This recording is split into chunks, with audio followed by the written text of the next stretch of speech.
The United States military has successfully completed its 9th consecutive night of airstrikes against Iranian targets in a rapidly escalating Middle East conflict. President Donald Trump addressed the nation after arriving at Joint Base Andrews in Maryland, confirming that American forces struck Iran heavily in direct retaliation for the recent deaths of United States service members.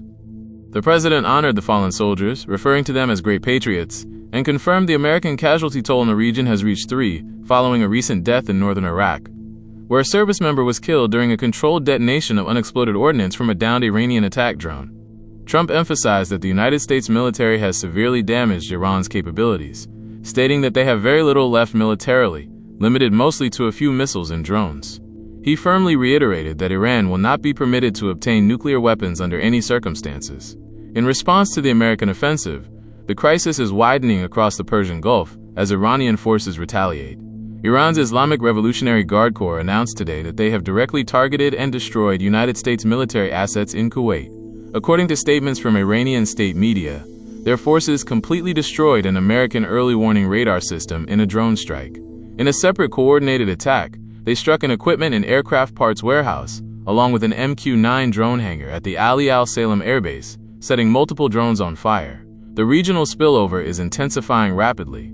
Kuwaiti air defenses have been actively engaging and intercepting hostile drones throughout the day. Simultaneously, air raid sirens forced citizens and residents in Bahrain's capital city of Manama to seek immediate shelter after loud explosions were heard across the city. Furthermore, Iranian state media reported that American strikes overnight hit multiple critical locations. These included an area near the southern port city of Bushehr, which houses Iran's only civilian nuclear plant, and the northwestern city of Tabriz, marking the first reported strike in that specific region since the United States began its latest military campaign. The ongoing conflict has deeply impacted global shipping routes, specifically the critical Strait of Hormuz, raising severe alarms for international trade. The Revolutionary Guard Corps reported that 2 oil tankers attempting to navigate an unsafe shipping lane south of the strait exploded and were left immobilized. Iran claims the vessels were pressured by the United States military to use the route, and warned that the passage will remain insecure for the transit of fertilizers, oil, and gas as long as American military actions continue. United States Secretary of State Marco Rubio condemned the situation, stating that it is clear Iran is attempting to control the strait and use it as leverage against the international community. Despite the immense tension and volatile security situation, United States Energy Secretary Chris Wright reassured global markets that nearly 14 million barrels of oil per day are still flowing from the Gulf region, with about half of that passing safely through the Strait of Hormuz. President Trump maintained an uncompromising stance on the vital waterway, declaring to reporters that the United States firmly controls the Strait of Hormuz and that Iran controls absolutely nothing. Shifting to domestic economic news, the administration is focusing heavily on consumer costs and international trade policy. President Trump publicly praised the Pittsburgh-based grocery chain Giant Eagle after the company announced significant price cuts on more than 300 products lasting through Labor Day.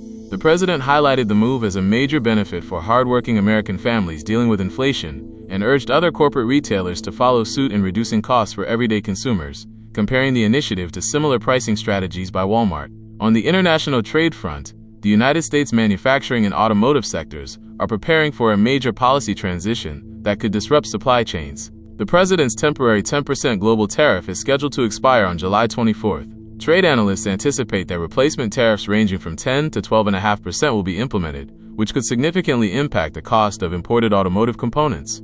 At the same time, the administration is engaged in complex negotiations with Mexico regarding the United States-Mexico-Canada agreement. A primary focus of these talks is addressing the surge of Chinese heavy truck imports into Mexico. Mexican manufacturers are requesting United States tariff relief in recognition of integrated North American production, while local truck output and exports face steep declines due to the influx of Chinese vehicles. The administration is using these negotiations to reshape North American sourcing costs and protect domestic manufacturing competitiveness. In major sports and cultural news, the 2026 FIFA World Cup concluded in dramatic fashion at the New York-New Jersey Stadium, with Spain defeating defending champion Argentina 1-0 in extra time to claim their second-ever World Cup title. The decisive moment came in the 106th minute when Spanish substitute Ferran Torres reacted to a loose ball inside the penalty box and fired a shot under the crossbar, finally breaking the deadlock against a resilient Argentine side led by Lionel Messi. President Trump made a highly publicized entrance to the final match, arriving directly at MetLife Stadium aboard the presidential helicopter Marine One. The president was seated alongside FIFA President Gianni Infantino for the duration of the game, underscoring the political significance of a World Cup jointly hosted by the United States, Canada, and Mexico. During the post-match trophy presentation, the president faced a mixed reaction from the massive crowd, with audible boos echoing through the stadium as he and Infantino walked onto the field. Trump remained on the podium during the Spanish national team's celebration, shaking hands and congratulating the players. The moment gained widespread media attention when Infantino eventually had to step in and guide the president aside so that Spanish captain Rodri could rightfully lift the World Cup trophy with his teammates. The president's involvement in this historic World Cup extended well beyond the final match. Earlier in the tournament, Trump directly intervened after United States forward Folarin Balogun received a red card during a crucial group stage match against Bosnia and Herzegovina.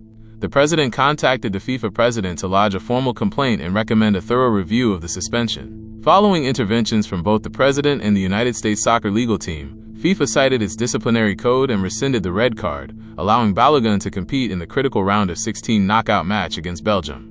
Trump highlighted this successful outcome during a recent official FIFA reception at Trump Tower in New York, expressing immense pride in the American team's performance. He stated that the tournament proved the United States is now a true soccer country, and even joked that FIFA should immediately award another World Cup hosting bid to the United States based on the massive financial numbers and viewership generated by the event. If you found this breakdown informative, please subscribe to the channel for continuous updates on these developing global stories and leave a comment below with your thoughts on today's news.